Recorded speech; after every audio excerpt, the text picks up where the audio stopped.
Alors, tu reprends la dernière phrase, ça ne te dérange pas? Shabbat Beni Betachazé. Écoute mon fils et viens voir. Techaber et shtei yadecha, rapproche tes deux mains.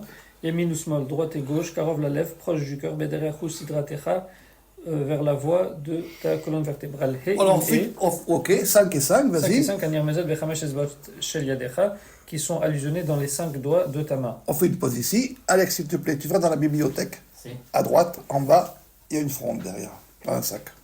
Ah, e l'avevo vista sul piano. Non, sur le piano, c'est autre chose, amène aussi. Il y a une fronde dans la bibliothèque, à Lance-Pierre, et il y a un arc. Dans... Pause, c'est pas la peine. Il y a un arc un mini arc sur le piano, avec 2 flèches. Questo è un che avevo visto. Si, dans la bibliothèque, à droite, dans un petit sac, il doit y avoir à Lance-Pierre. Intanto questo è uno. Donne-moi ça. Alors là, vous avez, vas-y. Aspetta, Vous avez ici un. Ça ne fera pas. Ok. Et comme tu vois, attends, je vais C'est pas expliquer dangereux. ici, c'est pas dangereux. Et le but n'est pas que tu deviennes ni un musicien comme on a vu hier, ni un mathématicien, ni un cuistot, ni autre chose. C'est juste que tu expérimentes quelque chose. Et donc, quand on expérimente quelque chose, là aussi, il y a une limite. Ni trop peu. La limite, juste. Parfait. Limite juste. Donc, dans la limite juste, vous avez aussi ce petit appareil qui est à Lance-Pierre moderne, avec un équilibre. J'en ai commandé un autre avec un viseur laser, mais peu importe. Comment tu traduis le mot kavana? Ça vient de quel mot? Kivun. Qui veut dire Mechaven. Direction. Une direction, une cible. un'intenzione. ok. Donc, ces mots qui ont été utilisés, ils viennent par tradition de très très loin. On a aussi, dans Darkat et Noix, j'ai ramené aussi où est-ce que le mot kivun était ramené par rapport au fait qu'on en trouve, le fait que ça soit lié à une intention. Qu'est-ce qui ressemble? Puisque finalement, on ne nous a pas dit comment être Mekaven. On nous a juste dit, tu as l'intention de. À part ça, il n'y a rien. Il y a une allusion dans la Gemara, parce que ce que dit le Rambam, c'est tiré d'une Gemara. Tu mets la main droite sur la main gauche, proche du cœur, qui veut dire ici quelque chose qui pulse, et on a ramené ici sur la colonne vertébrale. Ok. Mais pour beaucoup de gens, ils te disent, avec ça, je ne peux pas en faire grand-chose. Comment tu sais d'abord, quand tu vises, si tu es droitier ou gaucher? Ton œil. Avec l'œil directeur. L'œil. Si tu fermes ton œil gauche, ça veut dire que tu es droitier. Alors, il faut que tu fasses un triangle avec ton doigt. Tu regardes ici, et tu fermes ton œil. Si par exemple, tu mets dans ton œil droit la cible de quelqu'un, et en fermant l'œil gauche, si tu vois que la cible a quitté le triangle, tu es droitier. Tu mets un triangle. Dans ce triangle, fais-le. Prends-le, n'aie pas peur. Tu mets un triangle, vise une personne. Non, les deux yeux ouverts, les deux yeux ouverts. Et les mains plus... Un vrai triangle, les deux yeux ouverts, les deux yeux ouverts, les deux yeux ouverts. Tu me fixes à moi, ok? Quand tu vas fermer un œil, il y en a un qui doit rester dans l'angle, dans le triangle, et il y en a un qui doit quitter le triangle. Je suis droitier. Tu es droitier. Oggi riparto come l'altro. Si je vois avec l'œil droit, Non, en fait, je vais Si je vois avec dire l'œil droit, différemment. c'est quoi Pour l'instant, tu gardes les Vise un deux truc yeux. loin. Tu dois garder les deux yeux No, ouverts. no, ouais, alors vas-y. Tu gardes les deux yeux ouverts. Io non riesco Tu, Ouais. tu regardes quelque chose, Impossibile, mais solo un peu questo. plus loin. Ça s'appelle ni droitier ni gaucher. Voilà, fais les mains comme ça, Ah, comme si. ça. Tends les coudes. Voilà. Ah ouais, Essaie de viser quelque chose. Tu vises la bouteille La d'huile bouteille d'olive. d'huile. d'accord, ouais. Ok. Non, sans toucher tes yeux. Sans toucher tes yeux. Tu regardes ta bouteille d'huile d'olive. Ouais. Maintenant, tu fermes un œil, tu fermes l'autre, et tu Donc, regardes. pas faire- Ok, Ah, non, ok. Mais ouais. tu fais. Normalement, en fermant un des deux Mais il faut yeux... pas bouger la tête. Tu vas Ah, bouger bouger la la tête. tête. Non, il faut bouger la tête. Il y a la bouteille d'huile d'olive qui disparaît du champ de vision, Qui va se décaler un peu. qui va se décaler. Mais là, ça marche, là. Donc tu es droitier. Et si je fais ça, j'arrive pas à faire mes yeux. Anch'io sono così. J'arrive pas à faire. Ok, ça s'appelle que tu es droitier parce qu'il est resté dans la cible. Ouais. Anch'io, allora stesso. Tu es droitier. Je vois avec l'œil droit. Daniel, toi tu es gaucher. Est-ce que pour l'œil tu es droitier ou gaucher? La vérité, je suis les deux parce que je ferme un œil, je vois ici la bouteille, je ferme l'autre, je la vois ici. Donc tu Non, es au non, elle est milieu. trop près. Elle est trop Parce près. qu'elle est trop près. Vise un Non, point plus loin. mais j'essayais même ailleurs, c'est la même chose. Et en Si je effet, vois avec l'œil j'utilise droit, les c'est deux mains. Si je vois avec l'œil droit, c'est quoi? Droitier. Non, Ça veut c'est dire- gaucher, moi. Non, mais ça veut Non. dire que ton œil directeur. Ton c'est œil le- directeur Ah, est c'est droitier. Ah. Et Quand tu alors vises un gauchiste, tu vois Ça quoi. veut dire que ton œil directeur est droitier. Et alors Il n'est pas gaucher. Ok. Moi, Ça je suis s'appelle- parfaitement centré. Ok. C'est-à-dire quand tu regardes quelque chose, Oui, tu c'est suis ton œil droitier. de Ok. droite qui va d'abord voir une cible. Ça s'appelle que déjà tu as un aspect plus marqué. Il y a des gens qui ont un aspect moins marqué. Il y a un côté masculin et un côté féminin, mais peu importe. Quand tu veux viser, j'ai fait exprès de prendre quelque chose de plus ancien. Attention, avant 1850, ça n'existait pas, parce que ce plastique a été inventé par la vulcanisation en 1850. Avant 1850, c'était la fronde qu'on tournait. Et néanmoins, ça c'est quand même bien pratique. Quand tu veux viser donc, quelque chose, comment tu t'y prends? Tu prends ton œil directeur, tu fermes l'autre, et tu te mets ici dans l'angle de la cible. Jusqu'à 15 mètres, ça marche. Et tu vises, donc tu vises pas ça. C'est pas ça qui vise, c'est ça. Tu le mets dans l'oreille, et tu vises, t'inquiète pas. Et tu peux avoir une précision à 15 mètres, plus petit que le cou d'un oiseau. Tu peux aussi mettre une flèche. Bon, ça, c'est une flèche pour enfants, parce que je veux pas qu'il y ait de danger. Mais tu peux avoir une précision à 15 mètres, plus petit que le cou d'un oiseau. Donc c'est extrêmement précis. C'est extrêmement précis. Non, alors attends, j'ai pas terminé. Ça va être compliqué par rapport à la leçon orale, parce qu'il n'y a pas d'image. Hein. Non, ça ne marchera pas, ça. Tu peux être sûr que tu vas rater ta cible. C'est même pas la peine d'essayer. Non, parce que la cible, elle est là, dans l'angle. C'est pas ça, c'est ça. C'est ça. Maintenant, si tu veux atteindre ta cible, et que tu vises ici, et qu'en tirant ton élastique, ou ton air de bœuf qu'ils avaient à l'époque, que tu n'es pas droit, que tu es comme ceci, par exemple, C'est ou partir comme vers cela, le haut, vers le bas. c'est fini. Parce qu'il n'y a pas d'alignement. Donc ça t'oblige à avoir un alignement. Et ça, bon là j'ai des billes en terre cuite et j'ai une cible, c'est ça qu'on peut mettre dans le jardin, par moins 6 degrés, ça va être difficile de s'amuser. Ça va t'apprendre deux choses. Ça va t'apprendre à viser Et avoir la direction. et à avoir ton œil directeur et à avoir un alignement. S'il n'y a pas d'alignement, il n'y a rien. T'as beau viser, ça n'arrivera pas à la cible. Tu vas partir ou en haut, ou en bas, ou à droite, ou à gauche. C'est le dessin que tu as mis dans le livre. Il faut que tu sois aligné. Alors, pourquoi est-ce que j'ai pris ce genre de choses? Parce qu'avec ça, c'est très difficile de s'aligner. Avec un arc, il y a déjà un support. Tu prends des photos? Oui. Avec un arc, tu as déjà un support. Attends, je vais essayer de le poser. Il est déjà posé, tu as déjà une flèche. Donc Qui est déjà, elle-même l'alignement. qui elle-même est posée pour pouvoir sortir, ou même s'il n'y a pas tout ça sur ton doigt, donc tu as déjà un certain alignement. Donc c'est plus simple. Si tu prends quelque chose comme ça, l'alignement, il va falloir que tu t'entraînes à t'aligner. La kavana, c'est la même chose. Mais c'est dans le sens inverse. Ici, tu peux prendre n'importe qui, même un enfant, on joue à la fronde. Hein.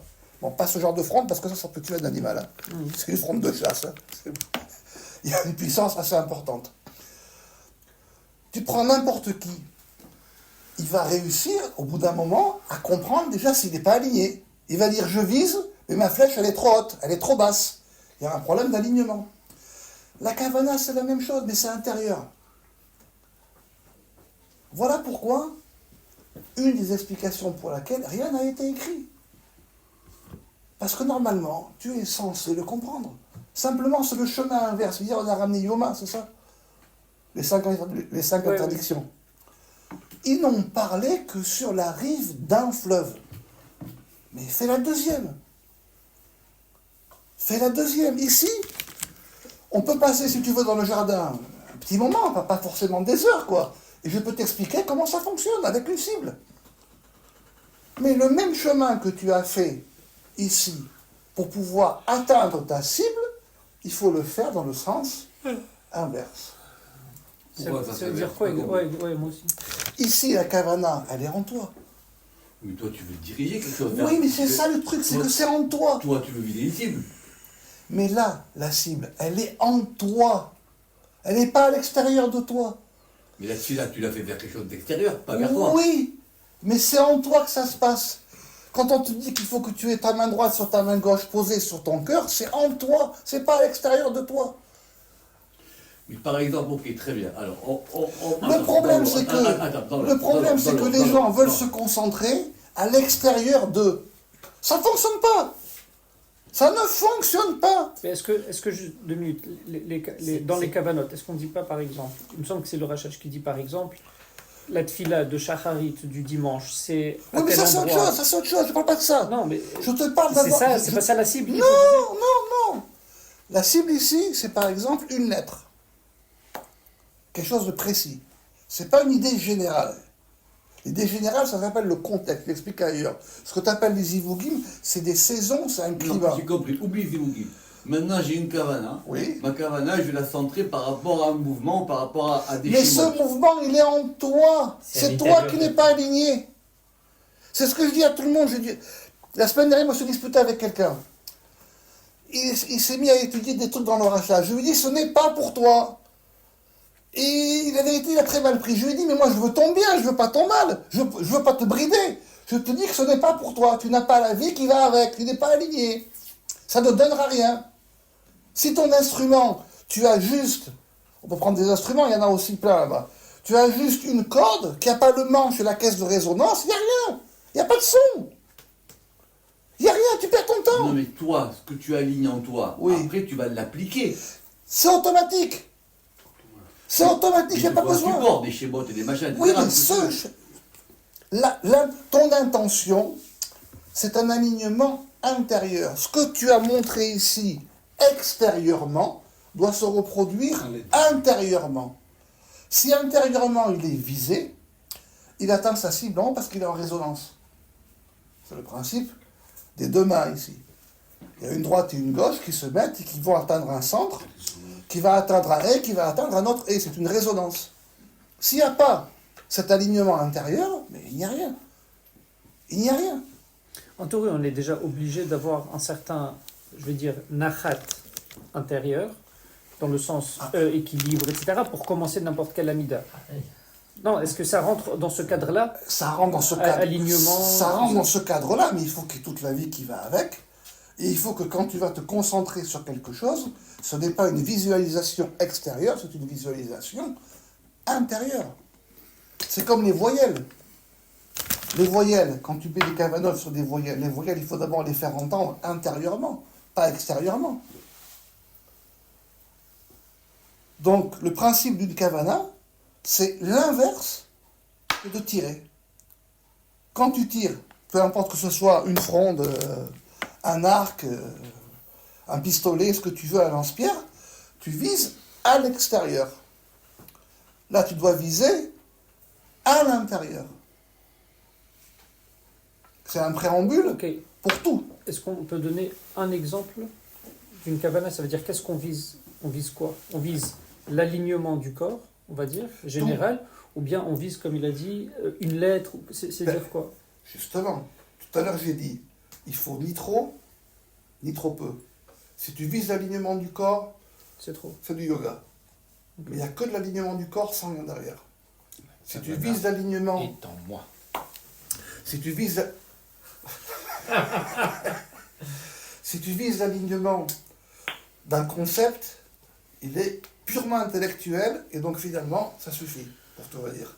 Si tu vises l'alignement que d'une lettre, sans y mettre les deux ensemble, ça ne fonctionne pas. Tu as un moment, comme tu as dit tout à l'heure, les ivugim, ça correspond à l'ambiance du moment. Le temps n'est pas le même l'après-midi que le soir. Tout comme il y a 4 saisons par jour, Alors, moi, on a aussi 4 tefilot Alors, par moi, jour. j'ai une question difficile. Par exemple, des cavanos simples, d'accord? Par exemple, celle de la Tchila ou de l'Amida, Vavke, Vavke Yud et Vavke Yud. C'est le nom qui te permet l'alignement ou l'inverse? Les deux ensemble. Ah, voilà. Les deux ensemble. Il n'y a pas un qui permet l'autre. Parce que quand tu émites Kaven le nom, ça va t'aligner. Là, par exemple, dans le nom des Moussaf de Rosh Chodesh, par exemple. c'est ça Non, le plus simple, qu'il ramène dans le Sidour, il y a une Kavanah. Ah, au tout début. Enfin, le C'est ce qu'on Baruch a Ata vu, Hashem. Ouais, ouais. Non, Ah, Yud Kei Vav il y en Kei. a une pour le schéma et une pour la Mida, du Harida. Elle marche tout le temps. Vavke, Vavke Yud et Vavke Yud. Elle est dans le. C'est laquelle? C'est où? C'est laquelle? Dans le Sidour, c'est celle de base. Alors, le chemin. Il y en a deux, c'est Oui. différent. Une c'est Vavke et. Bien, Il y a schéma. un sur la Mida et un sur le schéma. Oui, c'est toujours le même. Le début de La Kavanah avant la plus simple. Hachem, La Kavanah la plus simple du Harida, Avant le schéma, il y a la plus simple. Il faut y aller. Ok. Oui. Quand tu émites Kaven, Oui, ça, demande pas, on va dire. en même temps, ça va aussi t'aligner. Bien sûr. Ah, voilà. Tu comprends ce que je veux dire ou pas? Qu'est-ce que Rashi ramène au niveau de l'Agmara on l'a marqué dans Shira Merkaz, avec des exercices qui vont avec. Pour le roi David. Pourquoi est-ce qu'il a marqué Mismor les David et les David Mismor? Ouais, ça c'est du bas vers le haut, du haut vers le bas. Quand il avait la Shrina qui rentrait en C'est lui. une inspiration et une expiration. Ici, je n'ai pas le temps de t'expliquer, parce que c'est un peu court. Quand tu tends, c'est naturellement une inspiration. Naturellement. Quand tu apprends à tirer avec un fusil, on te dit, avant de tirer, on inspire. Et juste au moment, Où tu tires, tu expires. légèrement, Oui. comme si le souffle était déjà sorti, légèrement. Là, c'est la même chose. Simplement là, ici, j'ai fait exprès de prendre ce matériel-là. Tu le ressens. Oui, mais tu t'équilibres par rapport à un but que tu veux atteindre. Bien sûr, Celle-là, tu vois. C'est la plus simple, celle-là. bien sûr. Ok. Kei Vav Kei Yud, hein. C'est la plus simple. Ok. Tu commences par ça, ça suffit. Donc tu as aussi un mouvement Oui. d'inspiration La Tchila, et Vavke, d'expiration. Vavke, tu mets un Yud à Attends 2 gauche. secondes. Et après, tu mets un E. 2 secondes. Tu as aussi un mouvement sur ça d'inspiration. Et quand tu lâches, tu as une expiration. Mais ce n'est pas une fin en soi. Tu ne vas pas faire du pranayama, la science yogique des respirations. Chaque chose, elle a sa limite. Ni trop peu. Il faut qu'il y ait un alignement du corps. Il faut qu'il y ait un alignement de la volonté. Il faut qu'il y ait un alignement du temps dans lequel tu es. Tu ne prieras pas le matin, l'après-midi, l'après-midi, le matin. Et en fonction des jours et des saisons, il va se passer des choses. Les Chachamim, ils ont rédigé 4 prières comme 4 saisons. Une grande discussion chez les Mefarchés à Rachash. Pourquoi est-ce qu'à Mincha, il n'y a pas tous les palais? Pourquoi est-ce que le matin, chaque palais, on le fait 3 fois, il a un misbord entier. Le soir, c'est une ligne, tu fais 3 palais en même temps des fois. Ça correspond aux saisons. En hiver, il y a des feuilles sur l'arbre? Non. C'est la nuit. Au printemps, il y a des feuilles sur l'arbre, ça commence à bourgeonner, c'est Tikkun Chatzot. Donc il y a 4 moments de la prière, comme 4 saisons. Ils ont aligné les choses. On ne les voit pas comme ça, mais il n'y a pas de réponse. Il n'y a pas de réponse. Les questions que les Mefarchés à Rachash ont posées par rapport au Echalot et par rapport à pourquoi est-ce qu'il y a des choses qu'on fait le matin, la prière est si longue, et l'après-midi finalement elle est si courte, et le soir elle est encore plus courte, il n'y a pas de réponse. Parce que dès l'instant que tu pries, tu as ouvert la voie de la prière, tu peux rallonger tant que tu veux. Ils ont voulu mettre ça par rapport à un rythme de 4. Pourquoi? Parce qu'il y a marqué une mitzvah de garder le mois du printemps. Mais le printemps, c'est Tikkun Chatzot. C'est ce qui correspond au moment où ça commence à bourgeonner. Tout bishvat. Oui. Enfin, d'une autre façon. Quoi? Non, on n'a pas terminé, 2 secondes. Ah, Donc il te faut un alignement. Après, dans cet alignement-là, tu as toi qui vise plus extérieurement, mais intérieurement. Ici, en une demi-heure, on a expliqué quelque chose qui, soit tu l'as intérieurement, tu es né avec, ça veut dire que dans une autre vie, tu as déjà téléchargé le programme et il faut juste le réveiller. Tu l'as déjà dans l'ordinateur, tu ouvres le programme. Soit tu l'as pas et ça peut te prendre beaucoup. Donc il te faut, c'est ce qu'on disait ce matin, il te faut une expérience de choses. Mais l'expérience de choses ici, ce n'est pas un livre. Hein. Ça ne peut pas être un livre. Ça va au-delà du livre, c'est une pratique. Donc cet alignement, de la même manière que tu t'entraînes à l'avoir, il faut l'avoir intérieurement. Il faut réessayer. Tu dis, bon, cette fois-ci j'ai été Mekaven comme ça et comme ça passait pas, il y avait un truc. Mais pourquoi ça passe pas? Parce que tu sais que ça passe pas, parce que tu as déjà commencé à sentir quelque chose. Sinon, il n'y a rien. C'est simplement dans ta tête. La tête, elle est nécessaire, le corps, il est nécessaire, l'alignement est nécessaire, les lettres sont nécessaires, les voyelles, c'est un autre sujet. Il faudrait partir plus en nature pour expliquer les voyelles. Ça, c'est les photos qu'on a mis, donc je qu'on a expliqué. Et tout est nécessaire. Mais dans une mesure, trop tu débordes, pas assez, il n'y a rien. Le sel, on va terminer avec ça, il est bon, l'alimentation. Le poivre, il est bon. Les épices, ils sont bonnes. Si tu en mets trop, c'est immangeable. Si tu en mets pas, c'est aussi immangeable. On s'arrête là? Hazak.